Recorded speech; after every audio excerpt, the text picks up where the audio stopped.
여러분 안녕하십니까? 계속해서 대구 경북 소식입니다.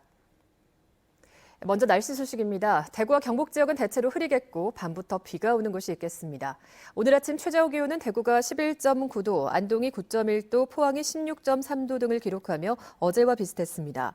낮 최고 기온은 대구가 20도, 안동이 19도 등 18도에서 21도 분포로 어제보다 2도에서 3도가량 낮겠습니다.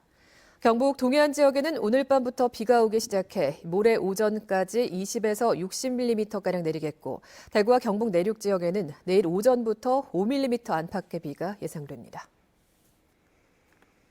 어젯밤 11시 10분쯤 대구시 동구 신평동의 빌라 2층에서 불이 났습니다. 불은 자체 진화로 꺼졌지만 집안에 있던 74살 A씨가 대피하다 화상을 입었습니다. 경찰은 충전 중이던 전기 자전거 배터리에서 불이 시작된 걸로 보고 있습니다. 또 어제 저녁 8시 50분쯤에는 칠곡국 석저급의 한 원룸 3층에서 불이 나 내부 10제곱미터 등을 태우고 800만 원의 재산 피해가 났습니다. 집안에 아무도 없어 다친 사람은 없었고 경찰은 주방에서 불이 시작된 것으로 보고 정확한 화재 원인을 조사하고 있습니다. 장애인을 시설에 모아두고 숙식을 해결하게 하는 보호, 관리받을 대상으로 보는 게 아니라 자기 생활 공간에서 지내도록 하는 것이 탈시설입니다. 그런데 대구 경북은 어떨까요? 장애인 탈시설의 현 주소와 한계를 박재형 기자가 취재했습니다. 지적장애 1급 박영순 씨는 요즘처럼 행복한 적이 없습니다. 30년 동안 있던 장애인 시설에서 나와 임대 아파트로 보금자리를 옮겼기 때문입니다. 생활 보조인 도움을 받고 있지만 갇힌 삶에서 벗어나 해방이라는 큰 선물을 얻었습니다. 눈치 안 보고 마음대로 가고 싶은 데는 가기 싫으면 안 가고 안 아프면 가요.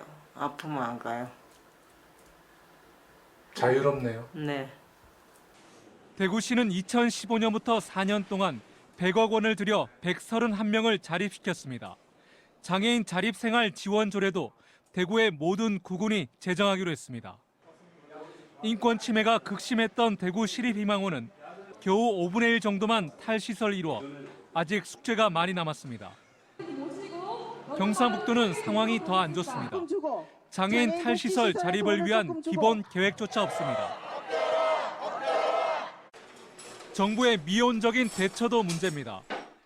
본인 의사에 반한 지역 사회에서의 분리, 사생활 침해, 다양한 선택권과 기회 박탈 등을 이유로 국가인권위원회는 정부에 최근 장애인 탈시설 로드맵 마련을 권고했습니다.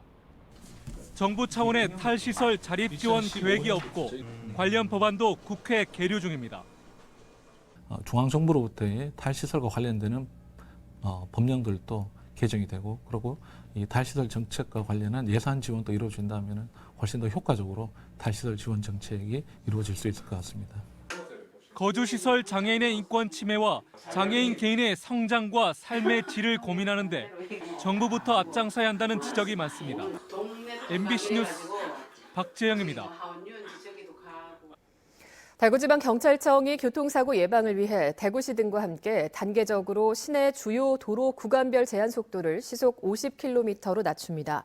경찰은 시민 의견 수렴과 교통안전시설 심의회 심의 등을 거쳐 2021년 4월까지 신천대로 등 자동차 전용도로 5곳을 제외한 105곳의 제한 속도를 모두 시속 50km로 낮출 계획입니다. 지역의 주요 도로 가운데 제한 속도가 시속 60에서 80km인 곳은 신천대로를 비롯해서 월드컵 3거리에서 대구 스타디움, 두류공원 내거리에서 내당 내거리 구간 등 모두 110곳입니다. 최근 3년 동안 대구에서 제한 속도를 시속 10에서 20km가량 하향 조정한 구간은 모두 508곳입니다. 대구 동구의회 오세호 전 의장이 동구의회를 상대로 낸 의장 불신임한 집행정지 가처분 신청을 법원이 일부 받아들였습니다.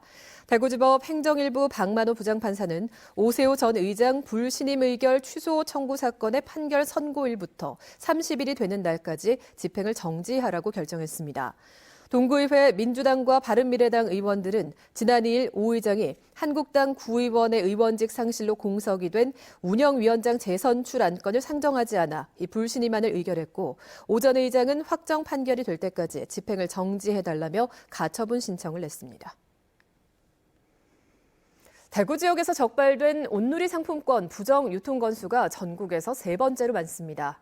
소상공인진흥공단에 따르면 최근 5년 동안 대구 지역 온누리 상품권 부정 유통 적발 건수는 370여 건으로 서울과 부산에 이어서 세 번째로 많았습니다. 경북은 130여 건이었습니다. 가맹점 상인이 상품권을 할인 구매한 뒤 실제 거래 없이 현금으로 바꿔 차익을 올린 경우가 많았습니다.